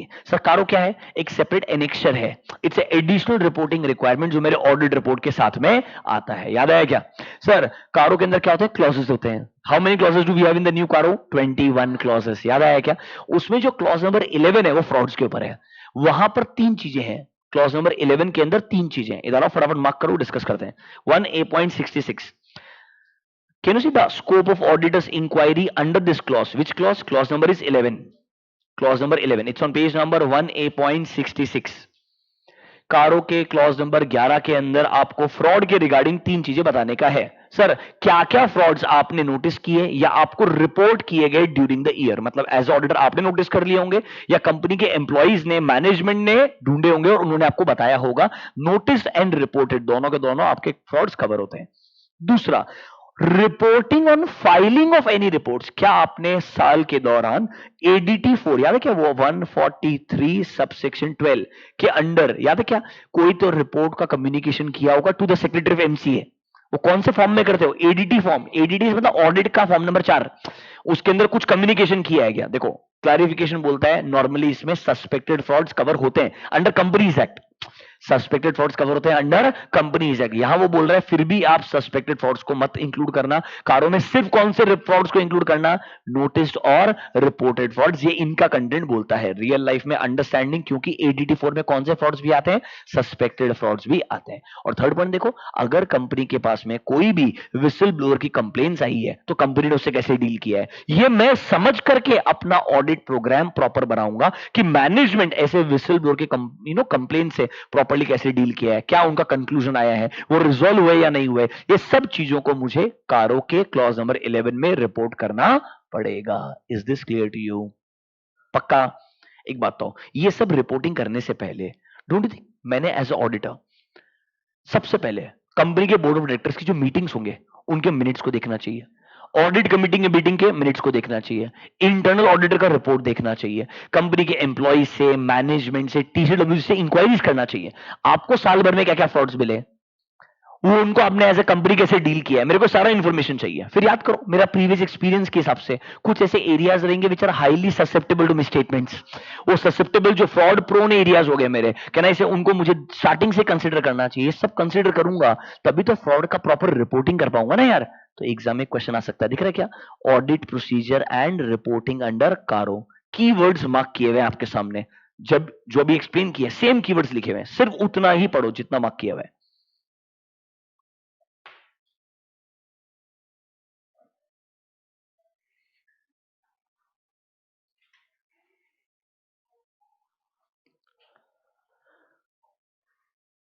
अगर वो क्लियरली एग्जाम में क्वेश्चन पूछे कारो 2020 के क्लॉज नंबर 11 में क्या आएगा, तो ये सब नहीं लिखने का, तो ये 3 पॉइंट लिखने का बस। If they ask you clause number 11 then write only these 3 points A B C, yes और नो, ओनली एबीसी है, थर्ड पॉइंट का ही एबीसी बस। 1 और 2 में रिपीटेशन यही है, ये जो पूरा पार्ट है ना बेटा ये रिपीटेशन है, कुछ भी नया नहीं है यहाँ पे। ये 3 पॉइंट लिखे ना, इतना ये काम हो जाएगा तुम्हारा। बस क्लॉज नंबर 11 है वो तो लिखना पड़ेगा, इतना तो कर दोगे कम से कम। एडीटी 4 कहां से आ रहा है, 143 से आ रहा है, इतना तो एहसान कर दोगे पक्का। अब अगर अलग क्वेश्चन पूछे जो आज तक कभी नहीं आया है, ऑडिटर का प्रोसीजर क्या होगा, क्वेश्चन क्या आएगा, ऑडिटर का प्रोसीजर क्या होगा और कैसे वो रिपोर्ट करेगा अंडर कारो। तो कारो के क्लॉज नंबर 11 में चीजें आती है वो तो लिखना ही पड़ेगा, पर प्रोसीजर भी लिखना पड़ेगा। क्या लिखना पड़ेगा, प्रोसीजर। तो वहां पर लिखना पड़ेगा हमको board of directors audit committee के मीटिंग के मिनट्स देखने हैं, हमें इंक्वायरी करना है किससे, मैनेजमेंट से, टीसीडब्ल्यूजी से, अदर एम्प्लॉइज से।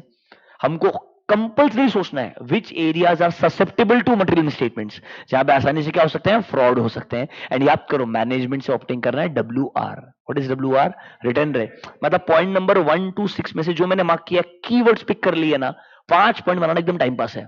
अगला पॉइंट में देखो रिटर्न रिप्रेजेंटेशन रहेगा, बस इतना भी पिक कर लेना तुम्हारा काम हो जाएगा। फर्स्ट 6 पॉइंट्स, फर्स्ट 7 पॉइंट्स में कीवर्ड्स निकाल के रखो, more than sufficient.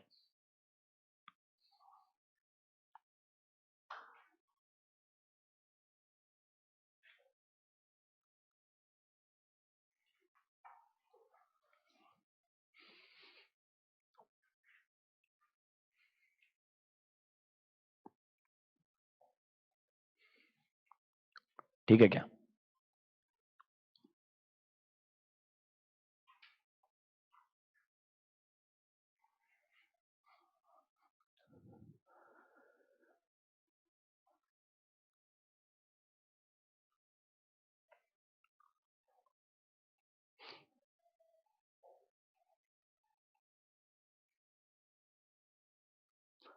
After reading that come two point number 11, MCQ के लिए इंपॉर्टेंट मार्क करना।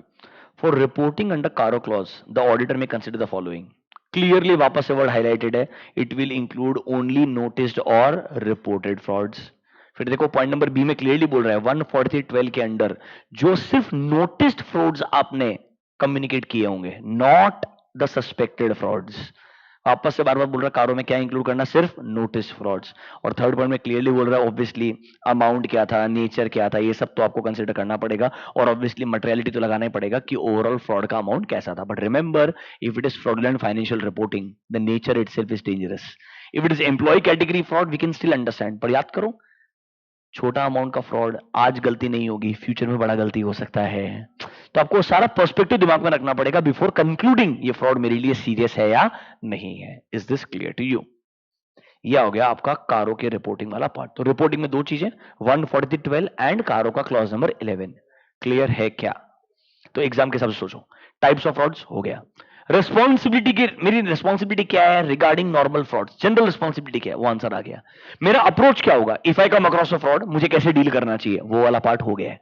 फिर सर रिपोर्टिंग के रिक्वायरमेंट के रिगार्डिंग 14012 क्या बोलता है, कारो क्या बोलता है, वो आपको ऑलरेडी मालूम है। क्या बचा अभी लास्ट? Fraud risk factors. अरे याद है क्या फ्रॉड रिस्क फैक्टर्स? याद करो, दो कैटेगरी में डिवाइड किया था आपने। Fraud risk factors you had divided in 3 categories, sorry 2 categories, याद है क्या? दो कैटेगरी के फ्रॉड थे हमारे पास, कौन कौन से?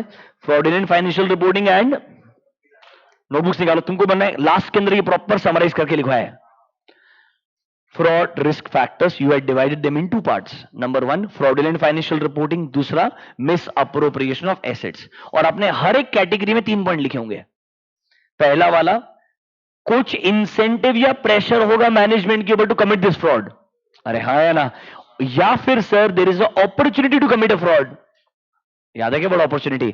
या तीसरा पॉइंट क्या था, एक याद है एटीट्यूड ऑफ रैशनलाइजेशन, गलती करने का बल प्रूव करने का कि ये गलती नहीं है या भले के लिए गलती किया था, यस और नो?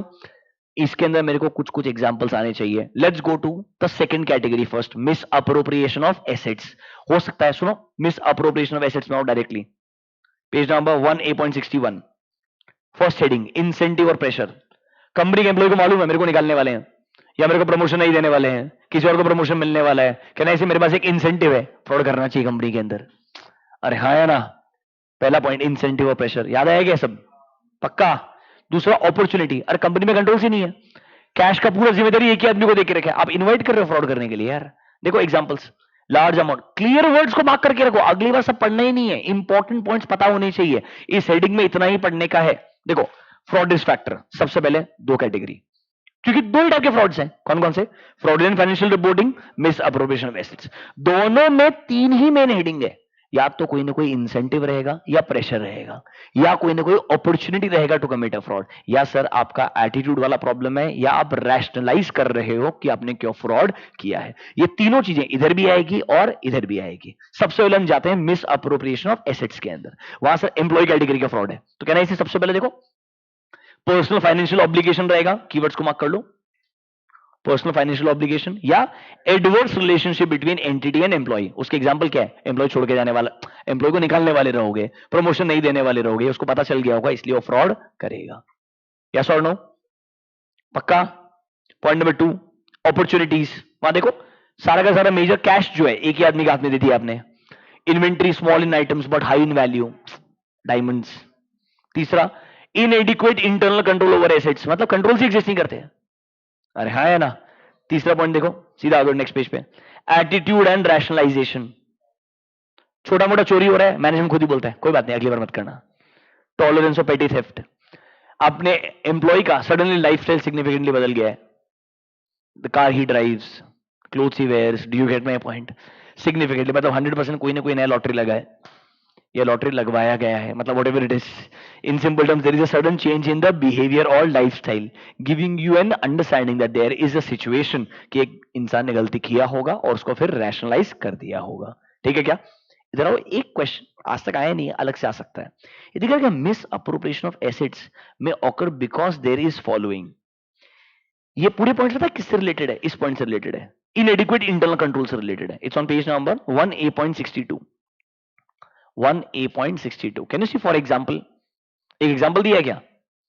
अरे इंटरनल कंट्रोल्स इनएडिक्वेट कब होते हैं वो लिखने का है, तुमने इतने कंट्रोल पढ़े हैं ईएएस में, इतने पढ़े हैं, सिर्फ नेगेटिव सोचने का, वो भी बेसिक लेवल का सोचो। सबसे पहले सर याद है कि segregation of duty, इनएडिक्वेट word common है, एसओडी नहीं होगा, मतलब सेग्रीगेशन ऑफ ड्यूटी है ही नहीं। ठीक है सर, जो बड़े बड़े एक्सपेंसेस हैं उसको मैनेजमेंट चेक ही नहीं करता है, inadequate oversight of major expenses. फिर देखो नेक्स्ट, सर हम रिकॉर्ड ही मेंटेन नहीं करते एसेट्स का। अरे प्रॉपर एफआईआर मेंटेन करना चाहिए, बोला था ना, हम नहीं मेंटेन कर, इनएडिक्वेट वर्ड आगे बस। सर खर्चा अप्रूव करने का, अप्रूवल करने का कॉन्सेप्ट ही नहीं, ऑथराइजेशन अप्रूवल डजंट एग्जिस्ट, जिसको मन में खर्च कर देते हैं, यूजलेस है यार।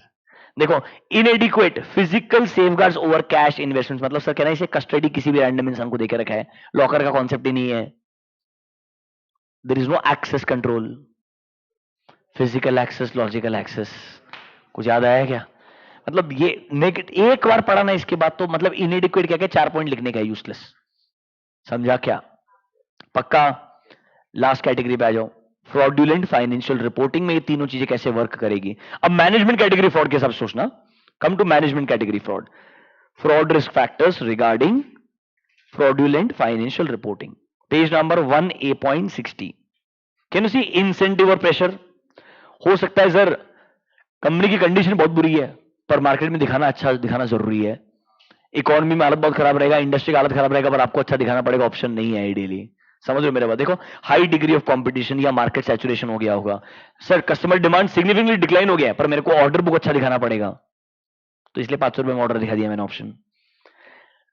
Recurring negative cash flow from operation significantly, बहुत मतलब बेसिकली आपके ये ना financial indicators that your situation is bad, financial indicators, yeah, the going concern indicators, financial, operating and other indicators, these are your financial indicators that you're doing bad but you want to prove that no it is not that bad। Enron scandal पूरा यही था, सत्यम यही था, yes और no? Next देखो opportunity, ये तो favourite area आपका, सिग्निफिकेंट रिलेटेड पार्टी ट्रांजैक्शंस, दिख रहा है क्या? फिर देखो significant bank accounts in tax haven ज्यूरिसडिक्शंस,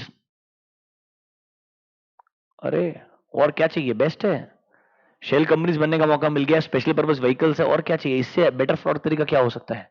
फिर देखो स्ट्रॉन्ग फाइनेंशियल प्रेशर और ability to dominate a certain industry, तुम्हारे पास एज ऑर्गेनाइजेशन इतना स्ट्रॉन्ग मार्केट शेयर है, तुम बोलो तो कुछ भी कर सकते हो, तो तुम कुछ भी कर सकते हो, तो प्रॉब्लम पता है क्या? कुछ भी दिखा भी सकते हो, कोई क्वेश्चन क्या करेगा? If I have let's say 80 to 85% market share, मैं बोलता हूं इस बार हमारा मार्जिन बहुत इंप्रूव हो गया, तुम कंपेयर किससे करोगे? तुम कंपेयर करने के लिए मेरे पास में, अगर मैं ही बोल रहा मार्जिन इंप्रूव हो गया, बात खत्म ना। Are you understanding my point? Just imagine अगर एयरटेल जियो दोनों मेरी बिड करने के लिए चले जाए, समझ रहे हो मेरा बात? कंपेयर आइडिया वोडाफोन कैसे बोलेगा कि मैं अच्छा है कि नहीं है, समझ रहे हो मेरा बात? दो जो बड़ा प्लेयर है वही और मैनिपुलेशन कर रहा है, तो क्या फर्क पड़ता है? दोनों ने आरपू अपना चेंज करके दिखा दिया, एवरेज रेवेन्यू पर यूजर, समझ रहे हो मेरा बात? वैल्यूएशन पागल हो जाएगा। सेम चीज attitude and rationalization, sir company का हिस्ट्री है वायलेशन का, समझ रहे हो मेरा बात? Sir management failing to remedy, मतलब उनको मालूम है कंट्रोल्स में डेफिशिएंसी है, मैनेजमेंट क्या बोलता है, रहने दो यार, there should be some opportunity for our employees. Do you get my point? Sir the owner manager makes no distinction between personal and business transaction, बोलता क्या फर्क पड़ता है, बिजनेस ही अपना पर्सन है, सब कुछ मतलब सब अपना ही है यार, you know understand my point?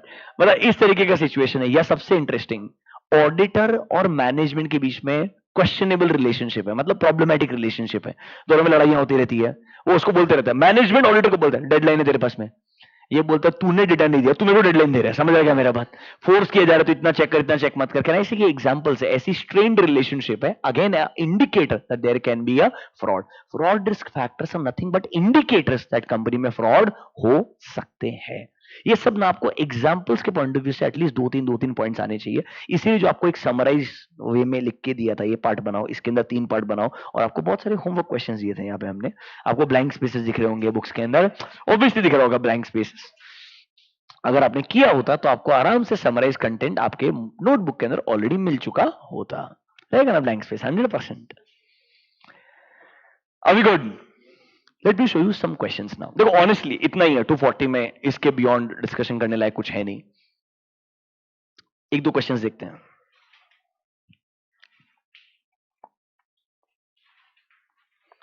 आपको ये क्वेश्चन समझ में आया? नंबर ए, देखो यहां पे क्या बोल रहे हैं, नंबर ए में क्लियरली कंपनी ऑडिटर ने क्या किया, फ्रॉड किया है, और फ्रॉड में सपोर्ट भी किया, असिस्ट भी किया है। प्रॉब्लम पूछ रहा है इस पर कंपनी से क्या करना चाहिए, सिंपल चीज है यार, गलती तो तुमने किया, पनिशमेंट तुमको मिलेगा। पनिशमेंट के लिए मैं 147 लिख सकता हूं, क्या लिख सकता हूं, 147, बट रिमेंबर यहां पर असली प्रॉब्लम कब होगा, ट्रिब्यूनल का पावर ट्रिगर हो जाएगा। याद रखिए ट्रिब्यूनल को कोई भी एप्लीकेशन दे सकता है, सेंट्रल गवर्नमेंट एप्लीकेशन दे सकता है, या ट्रिब्यूनल सू मोटो खुद से शुरुआत कर सकता है, या कोई भी एनी कंसर्न्ड पर्सन एप्लीकेशन देगा that the auditor is acting in a fraudulent manner. Answer देखो, दिख रहा है क्या, alternative solution, can you see direction by tribunal in case auditor acted in a fraud, पूरा 145 चिपका के दिया है, परफेक्ट वर्ड बाय वर्ड। पढ़ लो आंसर।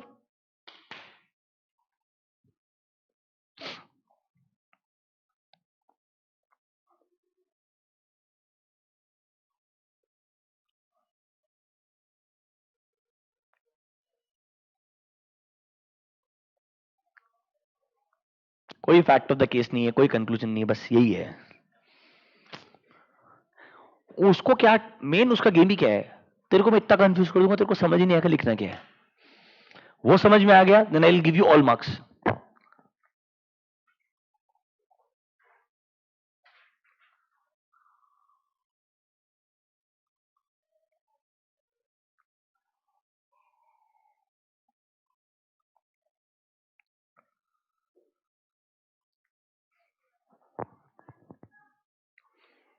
ठीक है क्या, ये ऑल्टरनेटिव आंसर है।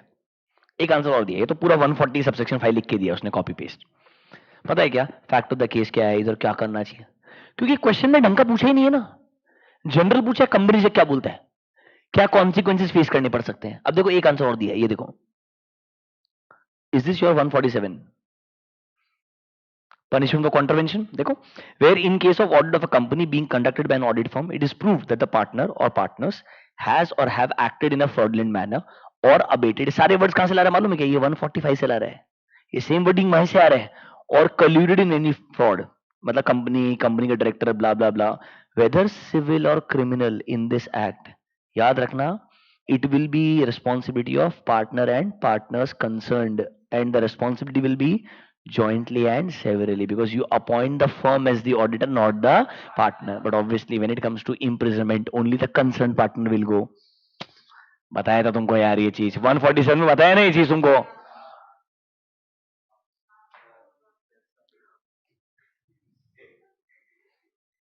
मॉड्यूल नंबर 2 है क्या तुम्हारे पास में?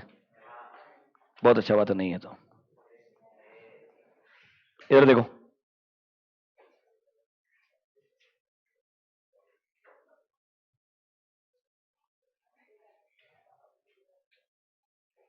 इधर देखो 147 दिखा दो तुमको मैं।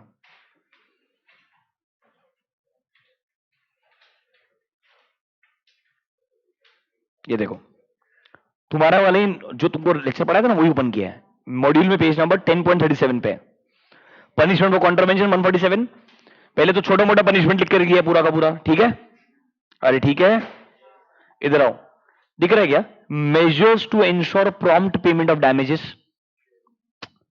अगर तुम किसी केस में इंटेंशनली गिल्टी पाए गए, तुमने कॉन्ट्रवेंशन किया है, मतलब तुमने फ्रॉड किया बेसिकली, उसमें भी कॉन्ट्रवेंशन ही है ना इनडायरेक्टली, क्या ना, इसे तुमको डायरेक्ट करेंगे इस केस के अंदर की कंसर्न पर्सन है, ये सबसे पैसा कलेक्ट करेगा और जिनको डैमेजेस हुआ उनको डैमेजेस रिकवर करके देगा, ताकि डैमेजेस जल्दी पास ऑन किए जाए। इधर ही सबसे लास्ट में एक पॉइंट रहेगा, देखो, jointly and several liability of partner, दिख रहा है क्या। मैं आपको सच्ची बताऊंगा, उन्होंने क्वेश्चन लिख तो दिया, उनको भी समझ में नहीं एग्जैक्टली आंसर उठाने किधर से है, इसलिए देखो ना आंसर ये भी दिया है और 140 सबसेक्शन 5 भी दिया है। उन्होंने क्वेश्चन थोड़ा फ्रेमिंग अच्छा करा, उन्होंने फ्रॉड वाला पार्ट अच्छा पिक किया। उन्होंने बोलना चाहिए था क्या ऑडिटर के अगेंस्ट में रिमूवल का कोई एप्लीकेशन दे सकता है, अगर हां तो प्रोसीजर क्या है, तो क्वेश्चन क्लियर कट बनता 145। समझ रहे हो मेरा बात, या उन्होंने पूछना चाहिए था इस केस में पेनल्टी क्या क्या है ऑडिटर के लिए। समझ रहे हो मेरा बात, कॉन्ट्रवेंशन का ओवरऑल इंपैक्ट किधर आएगा, तो आता स्पेसिफिकली 147 के ऊपर विद 447। समझ रहे हो मेरा, उन्होंने पूछा इन जनरल कंपनी से क्या है, इसलिए उनको खुद भी सजेस्टेड आंसर में 2 आंसर लिखने पड़े। Are you understanding my point. ये देखो वर्ड बाय वर्ड यहां से आंसर मैच किया उन्होंने, यहां से देखो क्लियरली वर्ड बाय वर्ड यहां से आंसर मैच किया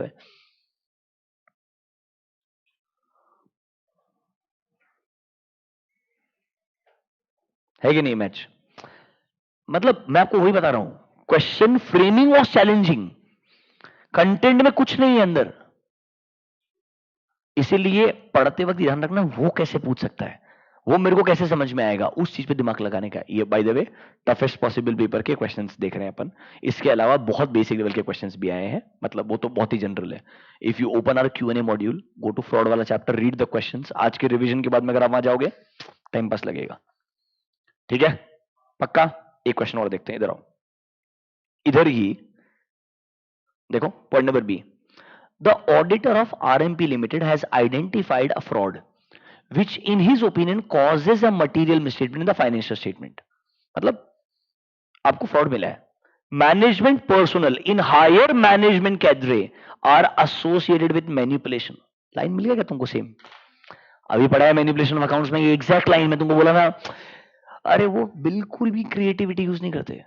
मॉड्यूल में जो लिखा है ना उधर से ही लाइन उठाते हैं. क्यों? ताकि तुमको प्रूव कर पाए ये आंसर ऐसा क्यों दिया है. सजेस्टेड आंसर में प्रूव करने का तुमको तो मेरे को क्वेश्चन भी वहीं से उठाना पड़ेगा ना सीधा. देखो, but the auditor has not been able to understand as to why this type of fraud is generally committed. मतलब नॉर्मली मैनिपुलेशन ऑफ अकाउंट्स क्यों किया जाता है? समझ लो क्या मेरा बात? इतना घुमा के भी पूछना क्या था? जो मॉड्यूल में 4 पॉइंट लिखे ना वैसा का वैसा.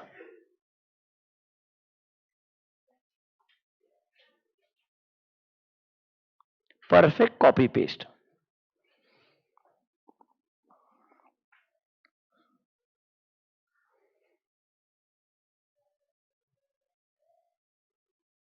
ये सेम क्वेश्चन अपने क्यूएनए मॉड्यूल में बहुत टाइम से है.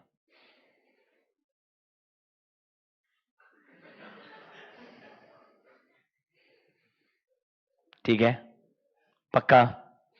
एक मजेदार क्वेश्चन है. ऐसा क्वेश्चन का कुछ नहीं कर सकते हैं. थोड़ा दिमाग लगाना शांति से. Correct incorrect question. Read point number जी.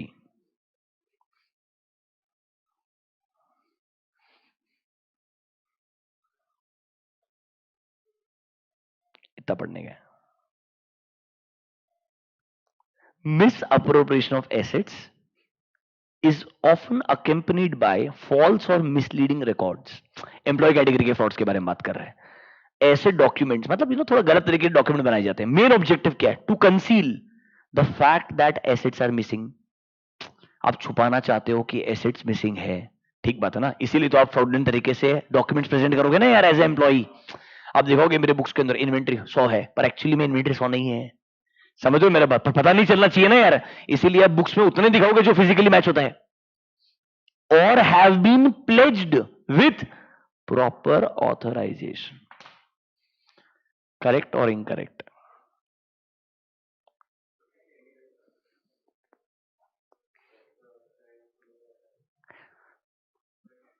अगर प्रॉपर ऑथराइजेशन होता तो फ्रॉड थोड़ी होता. मतलब इतना यूजलेस सेंटेंस है यार. मतलब बस वो प्रॉपर इम्प्रॉपर ढूंढने गए. मतलब कभी कभी तो आदमी को आंसर पढ़ने का समझ में भी नहीं डिफरेंस क्या है.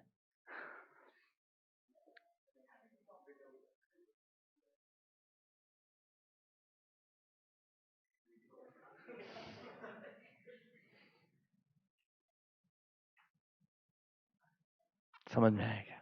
यूजलेस.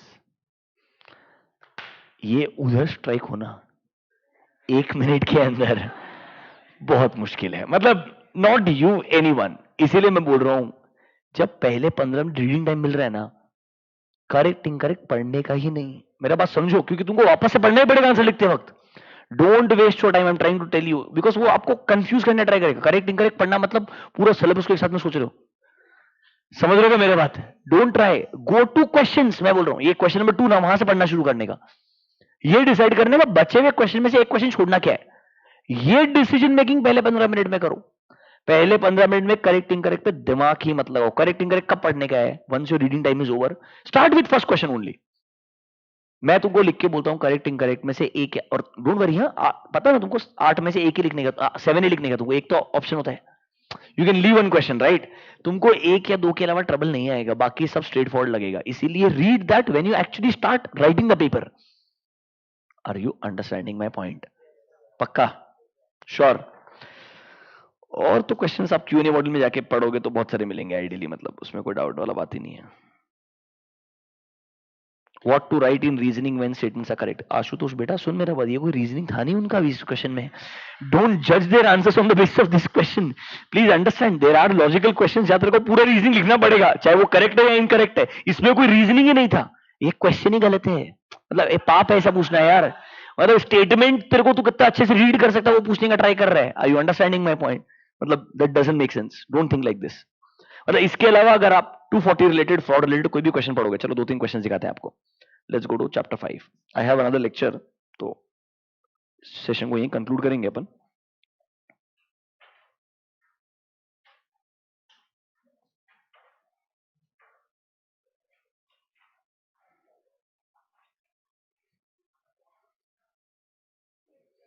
चैप्टर नंबर 5 चाहिए ना अपने को, आ जाएगा.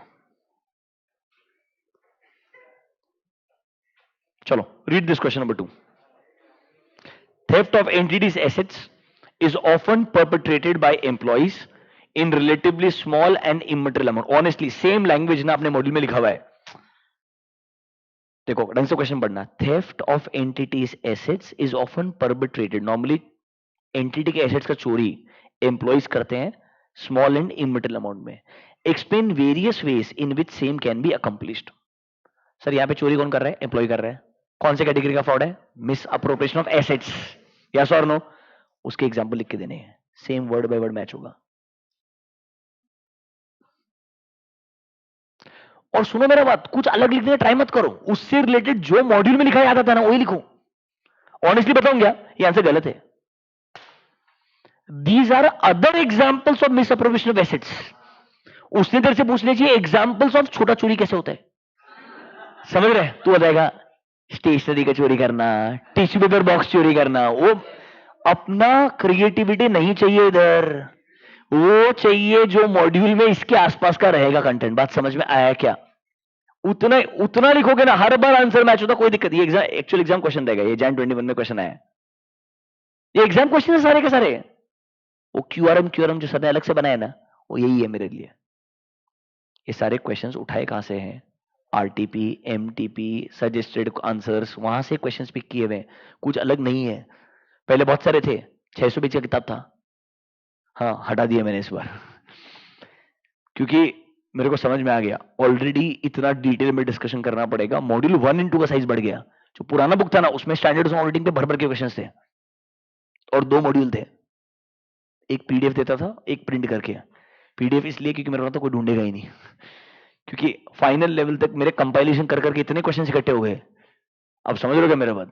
Doesn't make sense. अभी तुम आ जाओ, समझ में आएगा आपको. ये एक क्वेश्चन और देखते चलो लास्ट. ये आसान है, कुछ डिफिकल्ट वाला. चलो read this question. As a auditor of PQR, you came across a misstatement resulting from fraud or suspected fraud which brings into question your ability to continue performing. कहने से सेम लैंग्वेज पिक कर रहा है. Your approach याद आ रहा है क्या? अगर आपको कोई ऐसा फ्रॉड मिलता है जिससे आपको लगता है आप कंटिन्यू नहीं कर पाओगे, नवंबर 20 के एग्जाम में आया हुआ क्वेश्चन है. मैं क्या बोल रहा है, वो तुमको सिर्फ इसीलिए इतना थरली अच्छा रीडिंग करते रहो, तेरे को अपने आप समझ में आएगा इस ऐसे में मेरे को ऐसे क्वेश्चन आइडेंटिफाई करने का और इतना आंसर लिखने. और हम टफेस्ट पॉसिबल एसेस को डिस्कस कर रहे हैं. 210 बहुत स्ट्रेट फॉरवर्ड है, 230 बहुत स्ट्रेट फॉरवर्ड है. उसमें मतलब पढ़ के समझ में आ जाएगा ये क्वेश्चन है. Do you get my point? 240, 520, 530 tough है. 315 टफ है, दिमाग लगाना पड़ेगा बिकॉज कंटेंट बहुत ज्यादा है. ये पता ना कौन सा क्वेश्चन है? फ्रॉड अगर मिला तो आपका अप्रोच क्या रहेगा? अरे अभी जस्ट पढ़ाया था यार. मतलब ये सिमिलर और पता है क्या, लिमिटेड क्वेश्चंस है, इनमें से रिपीटेशन होते जाएंगे. इसीलिए अगर ढंग से मेहनत किया, एक ऐसे को मैंने कुछ 1.5 आवर स्पेंड किया, तुमने 1-1.5 घंटा और पढ़ लिया, सारे क्वेश्चंस गो थ्रू कर लिए, बहुत हो गया. अब let them ask any question from here. अगली बार सिर्फ कोर क्वेश्चन पढ़ने का, जो इंपॉर्टेंट मार्क के उतना पढ़ने का, बाकी कुछ पढ़ने का नहीं. अभी good, that's all for today. ऐसे ही अपन कल एक स्टैंडर्ड और पिक करेंगे. ऑब्जेक्टिव है कि जो स्टैंडर्ड, मतलब आई विल ट्राई कि वो बड़ा चैप्टर वाला स्टैंडर्ड जो है, जैसे 240 पूरा चैप्टर था, वैसे 520, 530 पूरा चैप्टर है, वैसे स्टैंडर्ड्स को पिक करना चाहूंगा ताकि आपका लिटरली 1-1, 5-5, 6-6 मार्क का चैप्टर खत्म होते जाए. अभी good. Thank you online students, enjoy, bye.